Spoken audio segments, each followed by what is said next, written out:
To make a simple frame spline jig for my table saw, the DeWalt DW745, I started by measuring the height of my rip fence, which was 80mm. I set my table saw fence to 85mm and used a scrap piece of plywood to rip 2 strips to this width.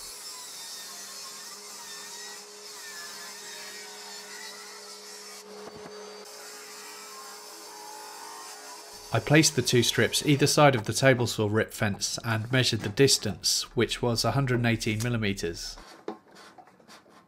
I set my table saw fence to 120mm and ripped another strip to this width. Then I took all 3 pieces and chopped them to a length of 420mm on my miter saw, which was the size I wanted my jig to be. I positioned the 2 side pieces either side of the rip fence again and applied wood glue to the top of each piece. Then I added the top piece, making sure that it was perfectly flush with the side piece that faces the blade. It didn't matter if the other side was flush or not, and mine had a couple of millimetres overhang. I drilled pilot holes with a 2mm drill bit and added some drywall screws. Then I checked that the jig would slide backwards and forwards okay on the fence. I wanted a snug fit, and mine was okay on one side, but you'll see on the other side that there was some side to side play. So I adjusted this by taking the screw out, squeezing the sides together tighter and putting the screw back in, which worked fine. Then I added 2 more screws in the centre.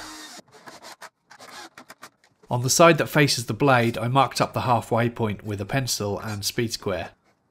Then I made 2 more marks at an equal distance away from the centre mark on both sides and used the speed square again to draw lines. These 2 lines would allow me to centre my framing square by eye, using the tip of the square on the centre mark as a pivot point. Once it was centred, I marked around the framing square.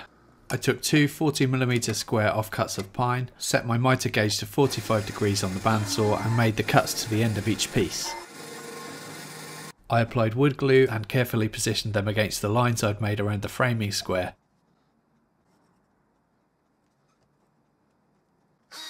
I added 2 drywall screws to secure them in place, making sure that the screws were not too low so that the blade wouldn't hit them.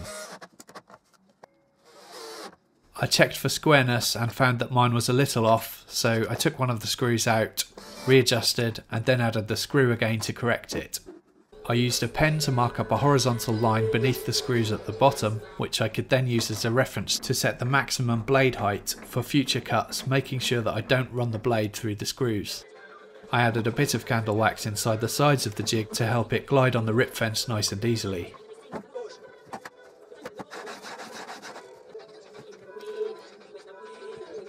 And finally I made a test cut with the jig on a frame that I was making as a gift. I used an F-clamp to hold the frame to the jig.